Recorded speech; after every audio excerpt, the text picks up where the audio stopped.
Jadi jika ada peluang untuk pindah negara, pindah aja deh. Sebab kita nampak nih di Indonesia ini terulang lagi dan lagi. Ini sejak tahun zaman dahulu lagi sampai sekarang, guys.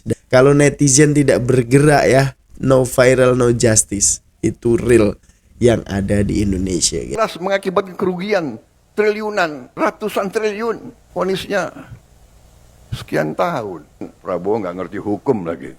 Jadi guys, kalau kalian ada kesempatan untuk pindah dari Indonesia ke suatu negara, udah kalian pindah aja.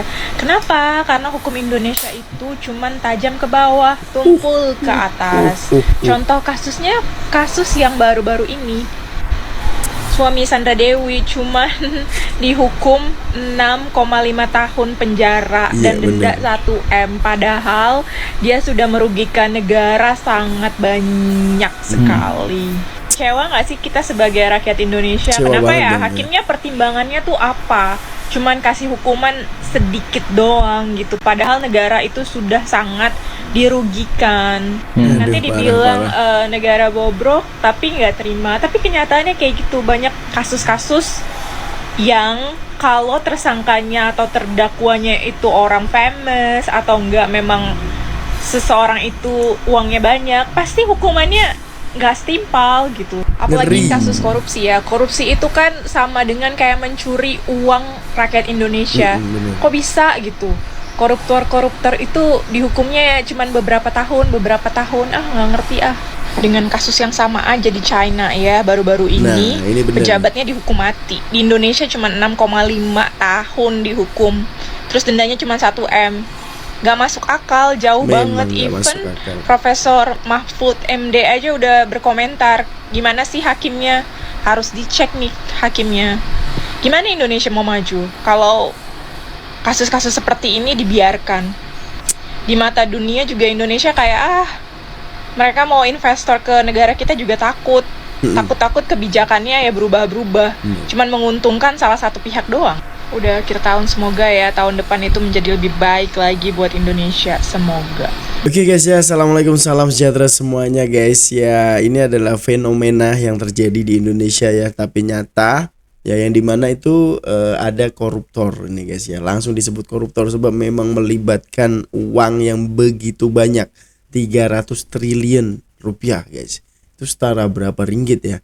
Itu tuh hukumannya nggak masuk di akal cuy. Cuma 6 tahun ya. Jadi netizen ini pun, aku rela nih masuk penjara 6 tahun, dikasih 2T pun cukup lah ya. Ini 300 triliun loh cuy. Bayangin, ini dapat hukuman cuma 6 tahun. Dan juga denda 1 miliar doang. Kan gak logik gitu loh. Gak masuk di akal banget. Sebab kita nampak nih, di China baru-baru ini tuh korupsi berapa miliar rupiah aja itu langsung dihukum gantung guys. Itu ngeri banget ya. Tapi di Indonesia ya seperti ini guys ya. Jadi jika ada peluang untuk pindah negara, pindah aja deh kata mbak ini cuy. Sebab memang ya banyak sih ya masyarakat yang tidak guys ya, masih meragukan dengan hukum di Indonesia itu guys. Sebab triliun aja, jika kalian mempunyai uang, kasus apapun boleh guys ya, boleh ya seperti itulah ya. Dengan hukuman ringan, penjaranya ada AC, ada TV, dan bisa keluar kapanpun. Nah itu kan adalah kabar-kabar yang sering kali masyarakat dengar gitu loh guys ya. Jadi masyarakat sudah macam kurang percaya, bahkan nggak percaya langsung gitu dengan adanya hukum di Indonesia guys. Dan ini ada lagi nih, viral lagi video nenek Asyani terdakwa pencuri kayu yang divonis 1 tahun. Lihat ya, mencuri kayu aja 1 tahun guys. Kan ngeri, perbedaannya cukup jauh guys. Sama-sama kita play lagi cuy. Dan denda 500 juta, ini kan aneh.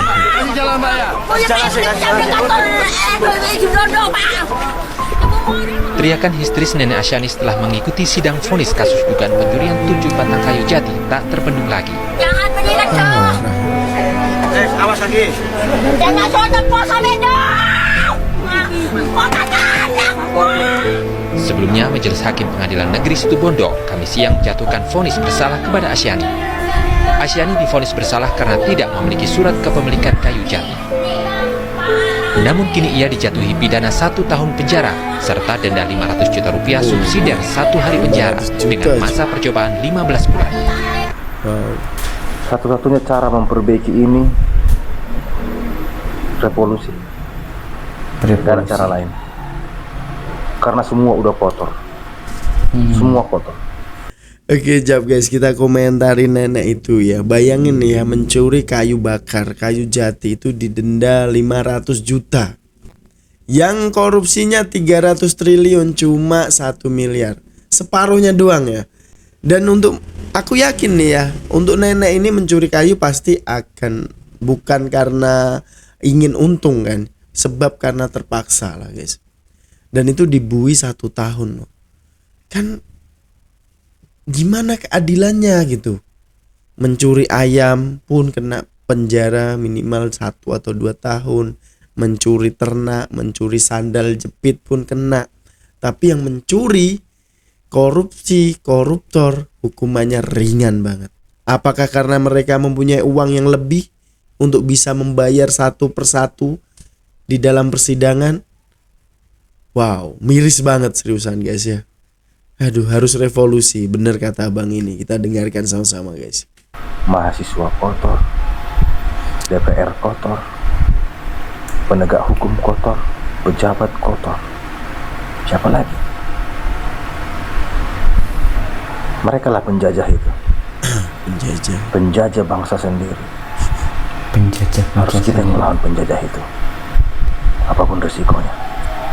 Ini serius ini. Nggak ada satupun pejabat di Indonesia yang mau menanggapi tentang viralnya putusan hakim untuk suaminya Sandra Dewi, Harvey Mois. Nggak ada gitu yang mau menanggapi minimal gitu ya kan? Atau anggota DPR RI ya, sebagai anggota perwakilan rakyat di Komisi 3. Nggak ada gitu inisiatif buat manggil hakimnya, nanya gitu ya keputusan yang nggak masuk akal ini. Minimal gitu ditanya gitu ya, dipanggil hakimnya. Harus. Bilang, kok ini pencurian 271 triliun dihukum 6,5 tahun doang, sedangkan pencuri ayam dihukum 5 tahun. Ayam harganya 100 ribuan. Gak ada gitu yang mau nanya kayak gitu ke hakimnya. Kalau nggak ada, jangan salahin ya. Kalau misalnya masyarakat ambil inisiatif cari tahu sendiri hakimnya yang mana sih, sekeluarga, sosial medianya ada nggak? Hah? Mana juga nih katanya partai-partai politik ini yang selalu ada untuk wong cili ini. Nah, bener. Sibuk aja lu giring opini tentang 3 periode lagi udah basi. Allah, gak ada satu pejabat pun yang kayak shock gitu ya kan. 271 triliun cuma 6,5 tahun, terus didenda 1 miliar. Padahal kan sebenarnya ajang ini bisa jadi ajang cari muka juga buat para pejabat-pejabat. Tapi kok kagak ada yang mau ngomong ya? Apa kalian semua satu kapal? Apa udah kena suap juga kayak hakimnya? Udahlah, hakimnya nggak usah kau sok-sok gimana membela, cari-cari pembelaan buat Harvey Mois. Kita juga masyarakat udah tahu kalau kamu itu udah kena suap.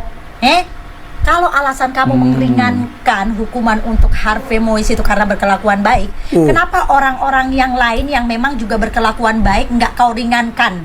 Para hakim-hakim di Indonesia, itu yang nyolong ayam juga punya keluarga. Lebih sopan juga dia di pengadilan, lebih lugu juga dia di pengadilan. Kenapa dihukum 5 tahun? Keong banget, miris banget ngelihat negara Konohagua ini. Sedangkan di negara Cina sono korupsinya cuma sekitar 6 miliar aja, dihukumnya seumur hidup. Bener. Di Korea Utara, lu korupsi, dihukumnya sekeluarga. Nggak ada istilah ada keluarganya. Ada keluarganya dihukum sekeluarga. Harusnya Konoha kayak gini nih. Kenapa nih para pejabat kagak berani kasih hukuman kayak gitu? Emang kalau nggak korupsi kalian nggak makan banget gitu ya? Nggak hidup banget gitu ya? Betul. Harus banget gitu korupsi ya? Menyengsarakan rakyat harus banget gitu, harus gitu ya, harus wajib ya. Kalau udah jadi pejabat pokoknya wajib korupsi, karena tahu kan kalian semuanya saling backup gitu ya kan, semuanya saling backup. Penegak hukum yang membuat hukum semuanya saling backup.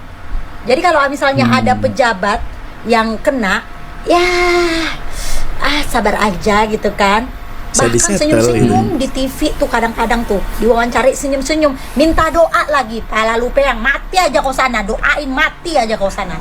Kita spill dulu kakak ini ya. Ini terlalu lantang berbicara juga ya. Tapi ini suara rakyat gitu loh. Suara rakyat adalah suara yang keramat gitu. Harusnya ini didengarkan oleh para DPR yang selama ini berkuar-kuar ataupun jika kampanye aku akan melindungi orang kecil, aku akan melindungi wong cilik ya, masyarakat awam. Tapi diam semua cuy ya. Diam semua. Apakah karena mendapatkan amplop tadi?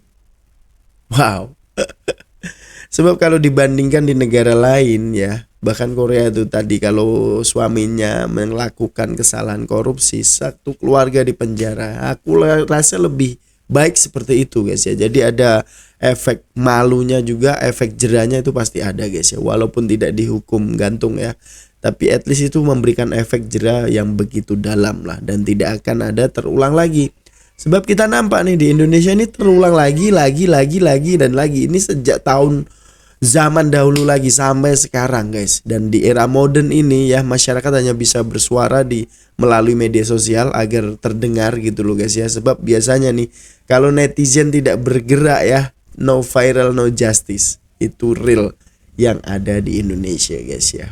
Wow, parah sih ya. Lanjut. Korupsi dan pencucian uang dihukum 6 tahun.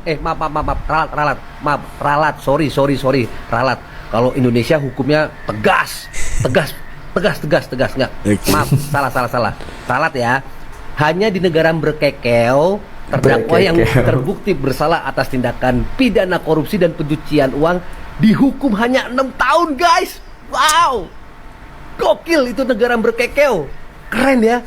Padahal negara berkekel tuh mengalami kerugian sekitar 300 triliunan. Bukan kaleng-kaleng itu 300 triliun beneran udah dihitung atau belum ya? Atau jangan-jangan masih salah hitung, ternyata lebih besar lagi. Gokil negara berkekel. Tapi yang gokil bukan si pelaku korupsinya, aparat-aparat penegak hukumnya guys, yang bisa memberlakukan seperti itu. Itu masih dilihat si pelaku korupsinya atau terdakwanya ada hal yang meringankan, ada hal yang baik dalam dirinya. Wow, berarti negara berkekel itu mengirimkan pesan untuk para generasi muda. Hei anak-anak muda, besok kalian kalau sudah dewasa, janganlah jadi maling yang tanggung-tanggung. Jangan jadi maling motor, jangan jadi maling ayam, maling telur, maling jemuran. Karena kalau kalian jadi maling yang kecil-kecilan, itu udah habis di masa, terus dimasukin ke dalam ya penjara.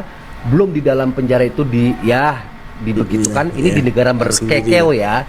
Saya berbicara negara berkekel nih, dan kena hukumannya itu maksimal. Jangan kalau mau maling langsung aja ratusan M atau triliunan. Ditangkap sekalian baik-baik. Rambutnya masih bisa klimis, basah gitu. Bajunya rapi. Itu kalau menjadi maling di negara berkekel. Jangan tanggung-tanggung. Keren. Aparat penegak hukumnya keren. Terlepas prosesnya bagaimana, keren. Bener. Wow, kalau begitu mana ada yang kapok para pelaku korupsi di negara berkekel. Kalau hukumannya cuma segitu. Mantap, lanjutkan. Polisi yang memeras penonton DWP harus dipecat. Jadi kenapa nih polisi yang memeras penonton DWP harus memang dipecat? Sudah pasti karena banyak yang menilai para oknum itu udah mempermalukan negara Indonesia di kancah internasional. Karena bayangin aja nih, si korban yang berasal dari negara tetangga udah memviralkan berita dirinya diperas oleh oknum polisi Indonesia.